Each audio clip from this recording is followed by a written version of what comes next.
ನಾನು ಸತ್ಯಪಾಲ್. ಈಗ ಜಲಿಯನ್ವಾಲಾಬಾಗ್ ಹತ್ಯಾಕಾಂಡದ ಬಗ್ಗೆ ವಿವರಿಸುತ್ತೇನೆ. ಪಂಜಾಬ್ ಒಂದು ರಾಜ್ಯದಲ್ಲಿ ಒಂದು ಚಿಕ್ಕ ಪಾರ್ಕ್. ಹೆಸರು ಜಲಿಯನ್ವಾಲಾಬಾಗ್. 13/4/1919 ಸಾವಿರಾರು ಮುಗ್ಧ ಜನರು ಬಲಿಯಾಗಿದ್ದಾರೆ. ಬ್ರಿಟಿಷರ ಗುಂಡಿನ ದಾಳಿಗೆ ಸಾಯುತ್ತಾರೆ. ಬ್ರಿಟಿಷರ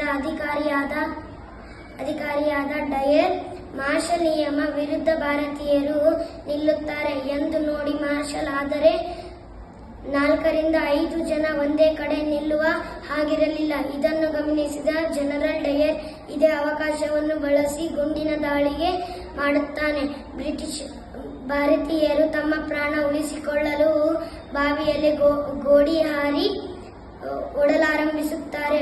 ಒಟ್ಟು 150 ಹೆಚ್ಚು ಹೆಣಗಳು ಬಾವಿಯಲ್ಲಿ ದೊರಕಿದ್ದಾವೆ. 1920 ಕಾಂಗ್ರೆಸ್ ಸರ್ಕಾರ ಈ ಯುದ್ಧವನ್ನು